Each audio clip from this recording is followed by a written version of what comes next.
So got two follow-ups. One comes courtesy Dylan here, talking about the linebacker room. Says Marv hasn't landed a blue chip recruit.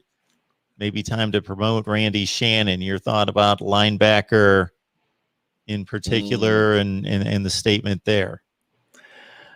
First off, I'll go to Randy Shannon real quick. I think this is actually a conversation that can be had. There was some saying that Randy Shannon's here to be the, intern next defensive coordinator. I don't think that's a plan maybe in choice there. Jason does. I don't believe it. This one makes a little bit more sense because he's had past experience in this, obviously, and I do think Randy Shannon would like to get back into some coaching here. So I think this one would make more sense. Going back to Chris Marv, though, Florida State fans are a little curious on when Coach Marv is going to be able to land a more talented linebacker at that position. And, there's been some that have been lost. Like I said, I think some of this is going to have to do with how the season moves on and plays. Well, the one thing that Florida State can take advantage of and Coach Marv can say is, hey, if you're coming in as a true freshman, you're going to get most likely a lot of playing time. I don't know how, this transition from last year to this one is going to be different because you're bringing, Steven Dix Jr. and DJ Lundy played a lot of snaps this year. They're technically going into their sophomore years, but it's going to be a redshirt freshman year with the whole COVID-19 thing going on. But that's something that he can, advertise whenever he's talking to guys. And, he's coached some good players over there at Mississippi State. There's just, on the recruiting trail right now, it's been pretty stale for him. And you got to amp it up a little bit because Florida State, it's getting to the point where it's desperate for having some linebacker depth and also building some talent back there more depth than anything, but you got to bring some talent too. For the record, let me just say, I don't think Randy Shannon will immediately be the defensive coordinator before the Notre Dame game. I think Randy Shannon provides you that backup plan in case everything goes off the rails. If we go out against Notre Dame and Notre Dame puts up a 50-burger in the opener, I think you have to seriously look at it. I feel like if they drop another game to Wake Forest in the third game of the season, you have to look at it at that point.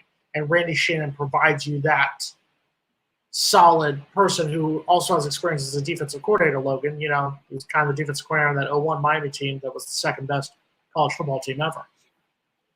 Whoa, though, good thing we don't have Miami fans in here. They don't. So both of you stated last year that, and correct me if I'm wrong, that you would have let Adam Fuller go. I'm hesitant to say after one season. That's why I don't think you can let somebody go after one season. That being said, if there is no improvement in that first game against Notre Dame, if there's no improvement come Jacksonville State, the second game, then I don't see how you can keep him. I feel like there has to be some semblance of improvement. So for both of you, let's say he lasts the entire season as defensive coordinator. Are you just strictly looking at points per game, yards per game, comparison, boom, did they get better? Or what is this improvement going to look like that needs to be substantial? Well, what's it going to look like? For starters, not giving up 52 points to Miami. That's a hell of a start. Yeah. For second, not giving up 48 points to Louisville is also a solid way to go with that one. But just being more competitive.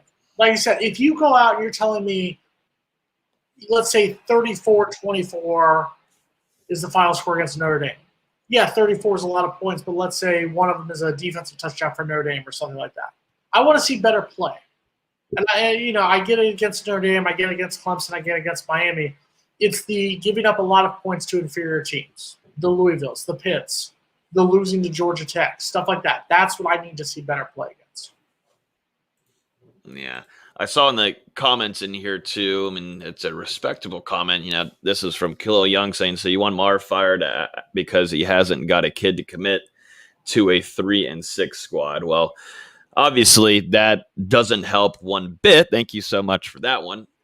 But looking at Florida State's production, I did a derp noise, Jason. I thought it was a pretty good one. That was. It's not easy recruiting at 3-6, but there's more to that than anything. On the other side, it's working. not really working too much in the linebacker unit. It's working on the other sides, but it's not. I'm trying to give it an easier kind of explanation. It's working on the other sides, but it's not working in the linebacker unit. The offensive line is working in some certain ways, but in the other ways, it's not working. That right there is all you need to know. So that was it's a good comment, 3 and 6, but that's working on the other sides, but not on that one. I think it's the and we've talked about it a little bit there. It's 3 words. Marvin Jones Jr. If Marvin Jones Jr. comes up here for the Miami game, ends up committing to Florida State, signs with FSU, I think all is going to be well. And I feel like I'd make fun of the offensive lineman mostly just to rile up Logan, but linebacker is another group we've talked about. I mean, ever since the great Dontavius Jackson left, it's all been downhill. Yep, I know, right? Gosh, FSU could really use some D-Jack right now. Oh, Dontavius. They could really use some of that. The pride of Houston, Texas. He's almost as important in Houston, Texas as Paul Wall was. Looks like Mr. HD found us from the Miami fan base down there in Coral Gables. So we're coming in. It's good. They're here. They made it. They found us. Yes, 68 online. He asked his mom's permission to log on the computer. He's probably using that AOL dial-up. I mean, I'm proud of you, Mr. HD. Congratulations, bro. Mr. HD, you're okay in my book. You're here. That's all I ask. Yeah. So I'm not going to insult our viewers here.